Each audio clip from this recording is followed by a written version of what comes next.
आपका स्वागत है आपके अपने चैनल महाअध्ययन में। वीडियो को लाइक करें और अगर अभी तक चैनल को सब्सक्राइब नहीं किया है तो सब्सक्राइब करें।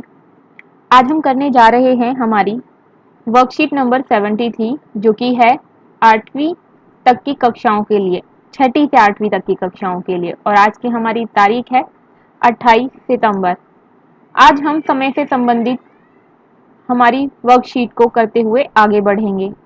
देखो यहाँ लिखा है समय बहुत कीमती है, जो कि हम जानते ही हैं। हमारे अध्यापक हमें हर काम समय के अनुसार करने का सबक देते हैं। सबक मतलब सीख देते हैं। काम समय के अनुरूप करने में घड़ी हमारी मदद करती है। बिल्कुल सही बात है, हम हमारे काम को समय पर कर सकें इसके लिए हम घड़ी की मदद लेते हैं। तो आओ हम समय संबंधी और जानकारी प्राप्त करें। देखिए, एक दिन में 24 घंटे होते हैं। अब तक आप सभी ये बात जान ही चुके हैं। 12 घंटे के अंतर के लिए एएम और पीएम का प्रयोग करते हैं। जैसे रात 12:01 से लेकर दिन के 11:59 तक के समय के साथ हम एएम का प्रयोग करते हैं और बिल्कुल इसी तरह से दिन के यानी दोपहर के 12:01 से लेकर रात के 11:59 तक के समय के साथ हम पीएम का प्रयोग करते हैं। जैसे सुबह 6 बजे अगर हम लिखना चाहते हैं तो हम उसे लिखेंगे 6 एएम। शाम 6 बजे अगर हम लिखना चाहते हैं शाम 6 बजे को, तो हम 6 को लिखेंगे 6 के साथ पीएम।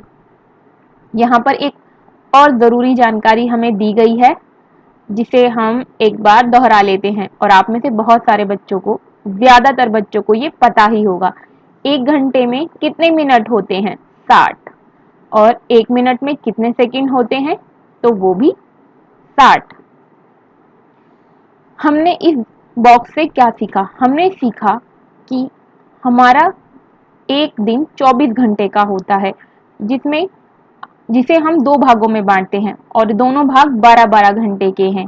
जब हम अपनी घड़ी की बात करते हैं तो 12:01, अगर दोपहर में 12:01 बजते हैं घड़ी में और उसे हम लिखना चाहते हैं तो 12:01 के साथ हम पीएम लगाएंगे और ये पीएम रात को 11:59 तक लगाया जाएगा। लेकिन जैसे ही रात को 12 बज जाते हैं तो 12 के साथ एएम आता है और उसके बाद वो एएम हम दिन के 11:59 तक लगाते हैं। इसका मैं आपको एक सुंदर सा उदाहरण देती हूँ जो आप सबने देखा होगा।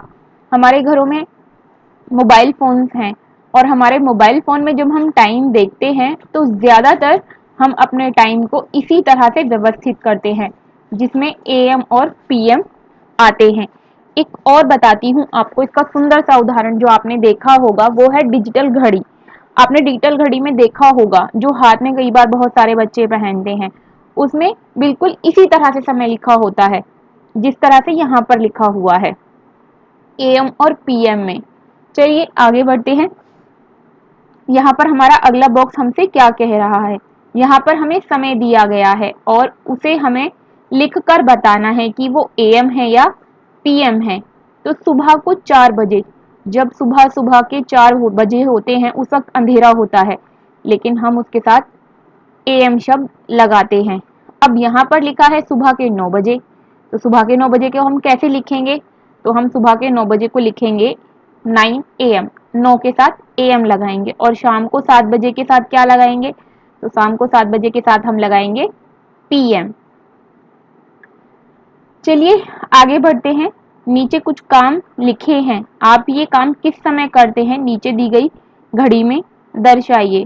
तो सबसे पहले हमसे पूछा गया है कि आप अपने सुबह के जगने का समय बताएं। तो हम सुबह उठते हैं 5 एएम, 5 एएम को। आप अगर 6 एएम उठते हैं तो वो भी लिख सकते हैं।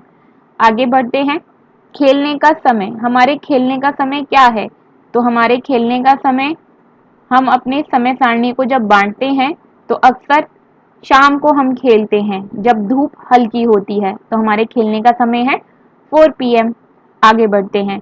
घर में पढ़ाई करने का समय, तो घर में हम पढ़ाई कब करते हैं? हम घर में दोपहर से लेकर अगली सुबह तक होते हैं, क्योंकि उस टाइम जो हमारा सुबह से दोपहर का टाइम होता है हम स्कूल में होते हैं। तो स्कूल से घर में जाने के बाद खाना पीना, थोड़ा आराम करना और फिर खेलना कूदना, और अक्सर पढ़ाई का टाइम हमारे पास होता है 5 बजे से लेके 8 बजे तक का टाइम।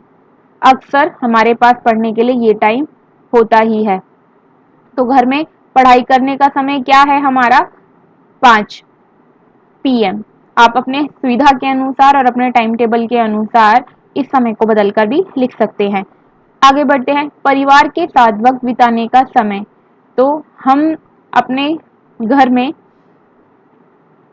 दोपहर को होते हैं और इसलिए हमारा जो टाइम है वो है 1 PM। तो चलिए आगे बढ़ते हैं, देखते हैं आज हमने क्या क्या सीखा और कुछ और उदाहरण करने की कोशिश करते हैं। देखिए यहाँ पर लिखा है निम्नांकित प्रश्नों के उत्तर दीजिए, और उत्तर हमें देने हैं घड़ी ABCD के अनुसार, और ये घड़ी बिल्कुल इनके ठीक ऊपर है। ये देखिए, ये है हमारी घड़ी A, ये है हमारी घड़ी B, और ये C और ये D। सबसे पहले हमसे पूछा गया है ढाई किस घड़ी में बजे हैं। तो सबसे पहले मैं बच्चों को ये बता दूं कि ढाई का मतलब क्या होता है। ढाई का मतलब होता है 2:30।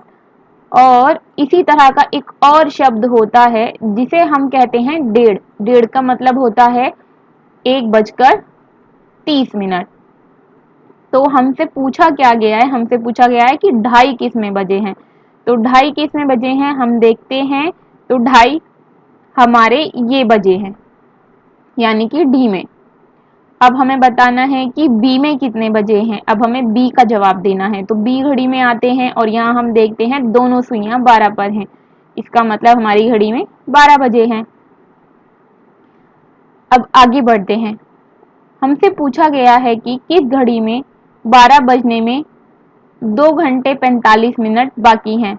तो इसका मतलब उस घड़ी में हमारे पास 9:15 का समय होना चाहिए। अगर आप हिसाब लगाएंगे तो 9:15 के बाद 12 बजने तक का समय 2 घंटे 45 मिनट होता है। तो ये हमारा है घड़ी नंबर C में। और उसके बाद हम बढ़ते हैं चौथे प्रश्न की ओर। यहाँ पे हमसे पूछा गया है 7:45 का क्या अर्थ होता है। तो 7:45 का अर्थ होता है 7:45। यहाँ पर मैं आपको दोनों ही बातें बता देती हूँ कि 7:45 शब्द जो हम सुनते हैं, या पौना शब्द या सवा, इसका क्या मतलब होता है। पौने का मतलब होता है 15 मिनट जो है वो बाकी हैं। पौने का मतलब बाकी हैं, और सवा का मतलब 15 मिनट गुजर चुके हैं। याद रखिएगा, मैं फिर से एक बार दोहराती हूँ अपनी बात को। पौने का मतलब होता है 15 मिनट बाकी हैं, यानी 1/4 समय बाकी है। और सवा का मतलब होता है 1/4 समय बीत चुका है, यानी कि 15 मिनट बीत चुके हैं। तो 7:45 मतलब 8 बजने में 15 मिनट बाकी हैं। और अगर यहाँ 7:15 लिखा होता तो इसका मतलब होता 8:15 बीत चुके हैं। चलिए अगले प्रश्न की ओर बढ़ते हैं। आप अपने समय का सदुपयोग कैसे करते हैं, अपने शब्दों में लिखिए। हम अपने समय का सदुपयोग करने के लिए एक निश्चित समय सारणी का प्रयोग करते हैं। समय सारणी मतलब टाइम टेबल का प्रयोग करते हैं। अपनी समय सारणी के अनुसार ही सुबह को जागने से लेकर रात को सोने तक के सभी कार्य करते हैं, जैसे खेलना, पढ़ना, टीवी देखना आदि। मैं उम्मीद करती हूँ बच्चों आपको ये वीडियो पसंद आई होगी और आपको काम करने में इससे बहुत मदद मिली होगी। अगर आप चाहते हैं कि हम इसी तरह की अच्छी वीडियो आपके लिए लाते रहें तो हमारा मनोबल बढ़ाने के लिए वीडियो को लाइक करना बिल्कुल ना भूलें। और आप चाहते हैं कि ये वीडियो आपको खुद ही नोटिफिकेशन के जरिए मिल जाए तो आप यूट्यूब चैनल महाअध्ययन को सब्सक्राइब करना बिल्कुल ना भूलें। और सब्सक्राइब करने के लिए आप देखेंगे कि आपकी वीडियो के ठीक नीचे एक ऐसा लाल बटन आ रहा होगा जिस पर सब्सक्राइब लिखा होगा। सब्सक्राइब को क्लिक करते ही उसका रंग बदल जाएगा, मतलब आपका चैनल सब्सक्राइब हो गया है। और नोटिफिकेशन के लिए ऐसे बेल आइकन को प्रेस करें ताकि हमारी हर वीडियो का नोटिफिकेशन सबसे पहले आपको मिले। वीडियो देखने के लिए थैंक यू।